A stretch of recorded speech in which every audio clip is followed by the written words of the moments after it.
Welcome back to the Healing Energy Collective. I'm Scarlett Chang, and I'm really glad you're here. Today, I want to talk about something that sits quietly underneath so much of our healing work, our goal setting, and even our self-sabotage. And that's our belief systems. Because we can have the clearest dreams, the most aligned values, the strongest intentions, and yet we still feel stuck. And often it's not because we're lazy, unmotivated, or incapable. It's because of the beliefs we're carrying beneath the surface. Our values do help us decide what matters, and they guide the direction we want to move in towards connection, creativity, safety, freedom, purpose, whatever it is. But beliefs determine whether we think we're allowed to move in that direction. You can value rest and understand it and still believe that you have to earn it. You can value love and still believe it won't last. So you can believe that relationships and love are an important aspect of life and still have an underlying belief that for you, it might not last and people will abandon you. You can value growth and still believe you'll fail if you try. So you might get in your own way and self-sabotage in that way. And when our beliefs say, I'm not worthy, I'm too much, I'm behind, I don't trust myself, or it's safer not to try, change can start to feel threatening instead of exciting because it's not familiar and it's scary. And that's where so many people get stuck. Core beliefs, those beliefs that I named earlier, aren't random, they're protective. And here's something important to name gently. Most of our limiting beliefs didn't come from nowhere. They were shaped by our experiences, especially our early relationships and moments of trauma.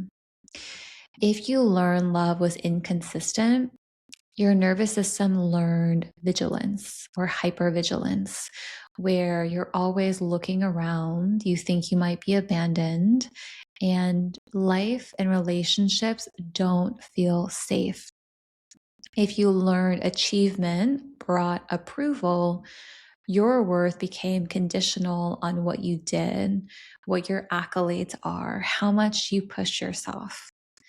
If you learned your emotions weren't welcomed, you learn to minimize yourself. You learn that your needs aren't important and that even if you communicated them, they might not have been heard or understood. These beliefs weren't flaws. They were adaptations. And at one point, they kept you safe. So when we try to just think positively or manifest harder without addressing those deeper layers, it can actually create more shame because it's not about trying harder. It's about looking at the root cause and understanding where those beliefs came from and then working with them so you're not creating a block for yourself. Because a part of you isn't resisting growth, it's protecting you. And this is where cognitive distortions often come in. Even when we have dreams, our mind may jump to catastrophizing. If this doesn't work, everything will fall apart.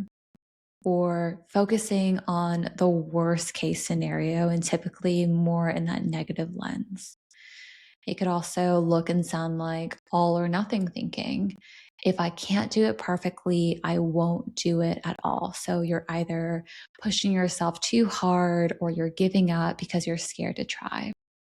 Or it might sound like mind reading. People will judge me if I try, Why would I put myself out there when people are just going to judge me or make fun of me? And another one is emotional reasoning. Because I feel scared, this must be wrong.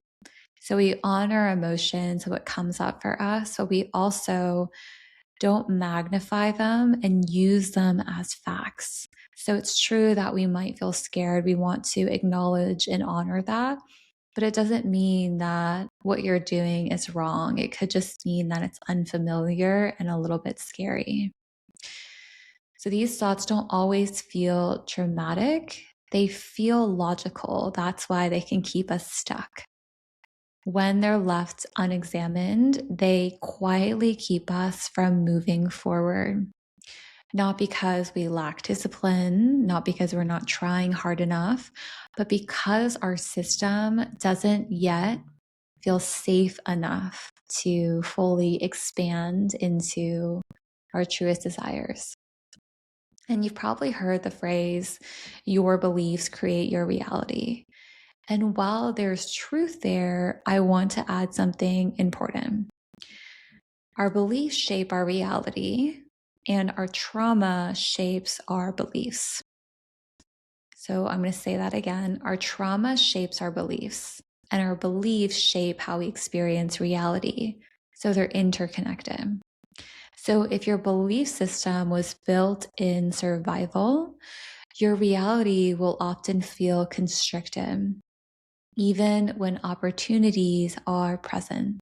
And if they do present themselves, you might not trust the opportunity, or that you might not trust that you're worthy of it, or that you're deserving of what's showing up for you. This is why deeper healing isn't just about mindset. It's about working with the body, the nervous system, and the implicit memory stored beneath words.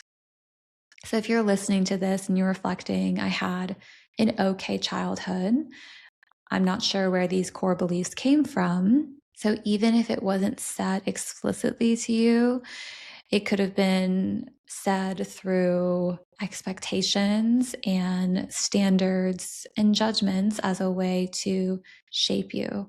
And it didn't come from a negative place. Typically, our parents want what's best for us and they have their own beliefs. But if we're taught that we're not enough, or that things should be a certain way and we don't go down that pathway, it can bring up a sense of guilt or shame. And that can impact the way that we pursue the dreams that are actually authentic to us.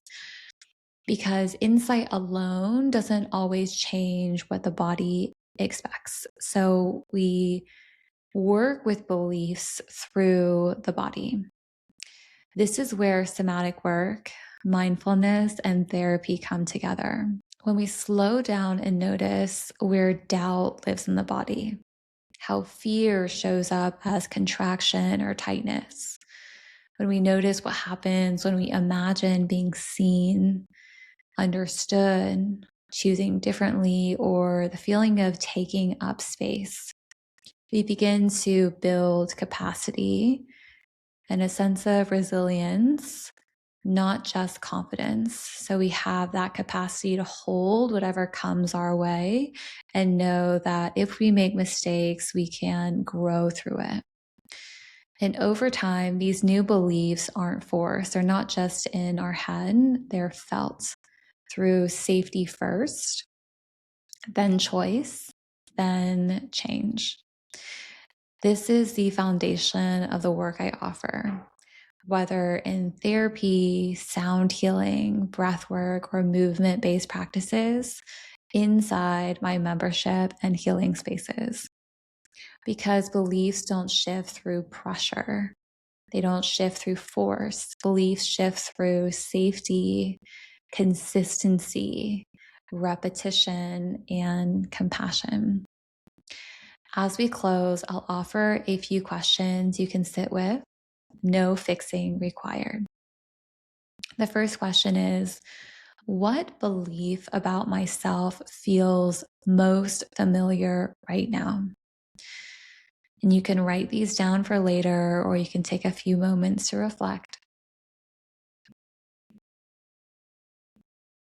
The second question is, where might this belief have once protected me?